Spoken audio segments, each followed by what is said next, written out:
Hello friends, कैसे आप लोग? होप आप अच्छे होंगे। तो आज का जो हमारा टॉपिक होने जा रहा है, वो होने जा रहा है नोवा स्टार पे। नोवा एलसीटी सॉफ्टवेयर जो है, जो हम लोग जो है एलईडी वॉल को कॉन्फ़िगर करने के लिए यूज़ करते हैं, उसके अंदर हम लोग आज सीखेंगे कि कैसे 2 या 2 से अधिक डिफरेंट एलईडी जैसे डिफरेंट पिच मतलब अगर आपके पास 4.8 है और उसके बाद आपके पास P6 है या 3.9, 3.8 या कोई भी पिक्सल पिच है, तो उसके अंदर आप डिफरेंट डिफरेंट 2 एलईडी वॉल्स को या 2 से अधिक एलईडी वॉल को कैसे जो है एक ही प्रोसेसर से जो है वो कॉन्फ़िगर कर पाएँगे। जी हाँ, बिल्कुल एक ही प्रोसेसर से हम लोग इसके लिए जो है डिफरेंट डिफरेंट प्रोसेसर यूज़ नहीं करने वाले हैं। एक ही प्रोसेसर से हम लोग इसको करने वाले हैं। किस तरीके से कर पाएँगे बहुत ही ईज़ी मेथड होने वाला है, तो बने रहें वीडियो में एंड तक। और जिन्होंने चैनल को सब्सक्राइब नहीं किया, तो पहले यार चैनल को सब्सक्राइब कर लें। आई थिंक मैं देख रहा हूँ कि वीडियोज़ आप बहुत देखते हो बट यार सब्सक्राइब करो और अगर वीडियो अच्छा लगता है तो प्लीज़ उसको लाइक भी करो। तो चलिए बिना किसी देरी के वीडियो को करते हैं शुरू। मैं आ गया हूँ अपनी होम स्क्रीन पे, लैपटॉप की स्क्रीन पे।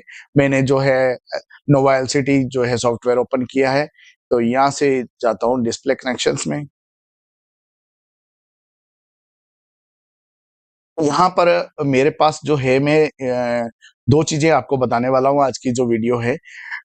नंबर 1 हम लोग बात करेंगे कि अगर हमारे पास हमारा जो लैपटॉप या सॉरी लैपटॉप नहीं स्क्रीन का जो है आरसीजी फाइल में कोई दिक्कत आ जाती है, तो हम लोग उसको कैसे रीड कर पाएँगे, ठीक है? और अगर मैं इसमें थोड़ा-सा मैं आपको उसके बारे में बताऊँगा बट अगर आपको पूरा वीडियो उसके लिए जानना है, तो आप प्रॉपर तरीके से जो है मुझे कमेंट करें और मैं उसका जो है वीडियो आपको बनाकर ज़रूर दूँगा।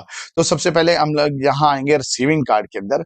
हमने अपना जो है एक कैबिनेट जो भी कोई अगर कैबिनेट हमारा चल रहा है और बाकी कैबिनेट्स में हमें आरसीजी फाइल की ज़रूरत पड़ रही है, तो हम उसको रीड कैसे करेंगे? तो सिंपली आपने एक जो कैबिनेट है वो जो अटैच कर लेना अपने प्रोसेसर के साथ में और उसके बाद में जो है यहाँ पर रीड फ्रॉम फाइल लिखा आ रहा है। यहाँ से आपने जो है कौन से सेंडिंग आर्म मतलब एक ही कैबिनेट लगाइए तो 1-1 नहीं रखेंगे तो देन उसको आप इसको ओके कर लेंगे। तो अभी के लिए मेरे पास जो है कोई कैबिनेट्स नहीं लगा हुआ इसलिए यहाँ पे रीड नहीं हो रहा, ठीक है? आप ये इसको पहले रीड करेंगे read read from receiving card then उसके बाद में यहाँ पर सेव टू फाइल कर देंगे। सेव टू फाइल करने के बाद जो है आपकी जो है सिंपली एक कैबिनेट्स की जो आरसीजी फाइल है वो सेव हो जाएगी। उसके बाद वो उस फाइल को आप यहाँ से लोड करें, लोड फ्रॉम फाइल यहाँ से आप लोड करेंगे तो जो जहाँ पर भी आपने उस फाइल को रखा होगा, उस फाइल्स को आप यहाँ पर लोड कर लेंगे, देन उसके बाद सेंड टू रिसीवर में चले जाएँगे एंड उसके बाद इसको सेव कर देंगे। तो ये तो एक सिंपल सा छोटा-सा प्रोसेस जो हुआ कि हम लोग जो है एक आरसीजी फाइल को कैसे रीड कर पाते हैं। ठीक है? चलिए अब हमारे चलते हैं मेन टॉपिक की तरफ। तो यहाँ से मैं स्क्रीन कनेक्शंस पे चला जाता हूँ।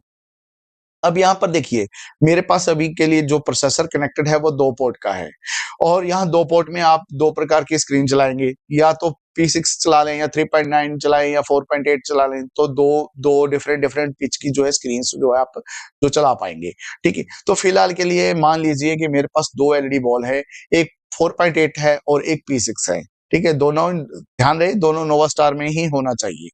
ठीक है? तो यहाँ पर मैं पहले 4.8 का एलईडी का कॉन्फ़िगर करता हूँ। मान लीजिए आपके पास जो एलईडी है 4.8 में वो है आपने जो लगाया है वो ये समझ लो कि 10 पिक्सेल्स 10 कैबिनेट्स को रो में लगाई है आपने लंबाई के अंदर और 5 कैबिनेट लगाई है आपने हाइट के अंदर।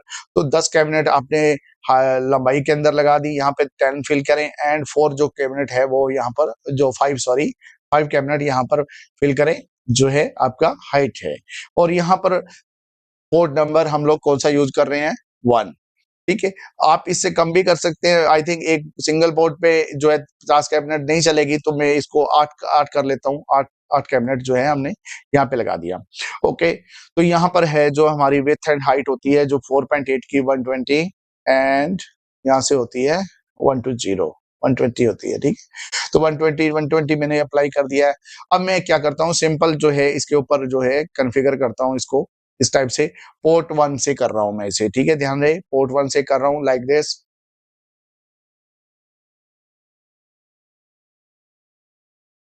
Like this. अब क्या करना है, ये मेरी सारी की सारी कैबिनेट जो है 4.8 की 8.5 का जो है वो इस तरह से कॉन्फ़िगर हो चुकी है। देन आप सेंड टू हार्डवेयर कर सकते हैं एंड उसके बाद सेव कर सकते हैं, राइट? ये हमारा प्रोसीजर किस चीज़ का हो गया?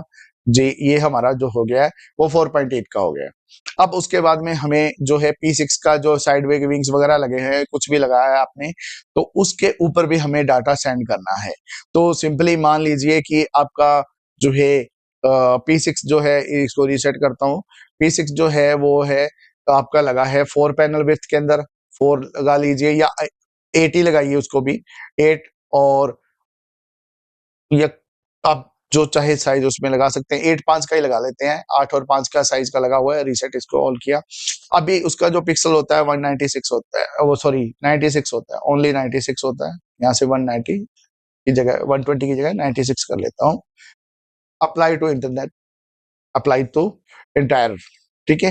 तो इसके ऊपर अप्लाई हो गया। अब क्या करना है, यहाँ से आप एक चीज़ अभी देखने लायक चीज़ है हमारे पास। 4.8 का जो मैंने 8 पैनल जो किए थे, उसकी लंबाई कितनी जाती है 8 का? 8 इंटू 120 कितना बना? 960 बना, ठीक है? तो आपने एक ध्यान रखना है, यहाँ पर कोऑर्डिनेट लिखा हुआ है, ऊपर देखेंगे कोऑर्डिनेट में जो है लंबाई है 960 96 फिल कर देनी है। क्यों कर देनी है? उसका कारण है क्योंकि जो देखिए अभी जो आपने जो डाटा पहले 4.8 में सेंड किया था, उस डाटे के बाद का ये डाटा उठाएगा। मतलब उसका जो पिक्सेल्स है वो 96 पे खत्म हो जाता है और ये आपका जो है 96 के आगे का डाटा उठाएगा। सेकंड नंबर जो पोर्ट के ऊपर हम लोग अगर इसके बात करेंगे, तो हम लोग इसको सेकंड नंबर पोर्ट से सेंड करेंगे। तो आपका क्या करेगा, जो है 96 960 से आगे का डाटा उठाएगा। तो ये समझ लो कि अगर आपने इतनी कैबिनेट यहाँ लगाई है, उसके आगे की कैबिनेट दूसरी लगी होगी, ठीक है? तो आपने दूसरे नंबर पोर्ट से क्या करना है, इसको जो है 960 ये लंबाई में है क्योंकि हम लोग हाइट पे नहीं दे रहे हैं, लंबाई के अंदर दे रहे हैं। और अब उसके बाद में अगर आप इसको जो है 96 के अकॉर्डिंग डाटा सेंड करेंगे इस टाइप से, ठीक है? तो आपने ये ध्यान रखना है कि जितने भी कैबिनेट्स आपने पहले का जो आपका साइज बना हुआ था, जो साइज था, उस साइज के अकॉर्डिंग ही आपने उसको 96 के बाद का डाटा सेंड करना है। देन आप सेंड टू रिसीवर करेंगे एंड इसको सेव कर लेंगे। तो इस टाइप से हम लोग क्या करेंगे, हमारी प्रॉपर स्क्रीन कॉन्फ़िगर हो जाएगी।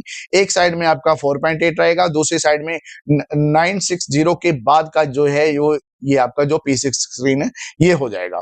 उसके बाद में ये समझ लो आपकी स्क्रीन पे पूरा का पूरा एक व्यू बन गया है। एक व्यू बनने के बाद आप जो है रेज़लूम के अंदर भी उसको अलग-अलग कॉन्फ़िगर कर सकते हो और दूसरा अगर मान लीजिए कि आपको एक ही प्रोसेसर से दोनों की विंडो एक ही करनी है, समझ लो कि एक अलग-अलग साइज़ लगा हुआ है, फिर भी लाइव चलाना है या कुछ और करना है, दोनों को एक-दूसरे का डुप्लीकेट करना है, तो सिंपल आप एक प्रोसेसर के अंदर सेटिंग है, पीआईपी की सेटिंग होती है, वहाँ से आप एक पहली स्क्रीन को जो है वो 4.8 को चूज़ करें, देन दूसरी जो स्क्रीन है पीआईपी जो लेकर आप जो है P6 को कॉन्फ़िगर कर सकते हैं। बहुत ही ईज़ी मेथड है, आपको पीआईपी की सेटिंग तो ऑलमोस्ट आती होगी, अगर नहीं आती है तो कोई बात नहीं, अगर नेक्स्ट वीडियो में मैं आपको जो है वो ज़रूर बता दूँगा।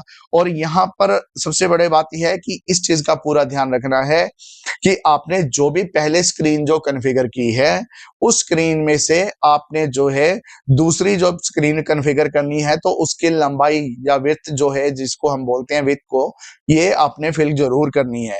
क्योंकि ये जो डाटा अभी का ये सेंड हुआ है, उसके बाद का डाटा ये सेंड हुआ है। कॉन्फ़िगर उसके बाद मतलब 960 के बाद में जो है आपका कॉन्फ़िगर हुआ है ये वाली स्क्रीन और 96 से पहले जो है वो आपकी जो है 4.8 स्क्रीन जो कॉन्फ़िगर हुई थी। और ऐसे ही अगर मान लीजिए आपके पास VX1 की जगह VX4, VX6 पोर्ट का या 10 पोर्ट का जो भी प्रोसेसर अगर अवेलेबल है, तो आप डिफरेंट पोर्ट के ऊपर जो है इसकी जो है लंबाई बढ़ाते रहें। अब जैसे कि अब मान लीजिए आपके पास थर्ड नंबर कोई और एलईडी वॉल है जो और साइज का है, पिक्सल सेम नहीं है, तो उसको अगर आपने कॉन्फ़िगर करना है तो 960 तो फर्स्ट वाले का हो गया था 4.8 का और इसका कितना हो गया, इसको और 9060 को कैलकुलेट कर दो। जब आप तीसरा बनाओगे, तीसरी स्क्रीन बनाओगे और दूसरी बात एक ध्यान रखना है भाई मेरे, ये मैं आपको भूल गया, यहाँ से स्क्रीन जब उस समय पहले नंबर पहले ही स्क्रीन करनी है, दूसरे नंबर पे इस समय ये 2 नंबर जो है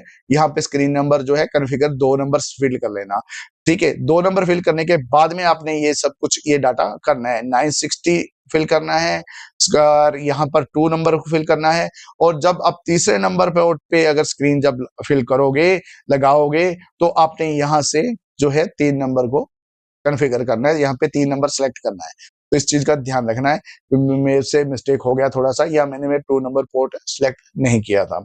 तो यहाँ पे आपने न जो पहले वाली स्क्रीन की विड्थ फिल करनी है, यहाँ पर पोर्ट नंबर ये स्क्रीन नंबर 2 करनी है, देन उसके बाद इसको कॉन्फ़िगर करना है, एंड फिर सेंड टू है हार्डवेयर करना है। तो उम्मीद है कि आपको वीडियो समझ में आ गया होगा और अच्छा लगा होगा, तो आप ट्राई करके ज़रूर देखें, और अगर कोई भी इश्यू आता है, तो ज़रूर मुझे मैसेज ज़रूर करें। हाँ, और दूसरी बात एक और है, अब आप बोलोगे कि इन दोनों की डिफरेंट आरसीजी फाइल है, तो कभी भी डाटा सेंड करने से आरसीजी फाइल नहीं, उस पे कोई असर नहीं होता है।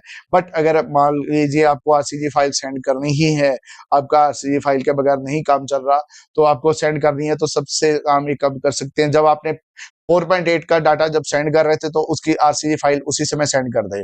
देन इसका जो पोर्ट का नंबर 1 का वायर निकाल दें। सेकंड जो P6 जो आपका उसके बाद P6 कॉन्फ़िगर करनी है, तो आपने P6 की पहले आरसीजी फाइल सेंड करनी है, देन उसके बाद इसका जो है इसको कॉन्फ़िगर करना है। तो ये डिफरेंट दोनों को जो है आप जो है कॉन्फ़िगर भी कर पाएँगे, और डिफरेंट जो है आरसीजी फाइल भी इनके ऊपर अपलोड कर पाएँगे।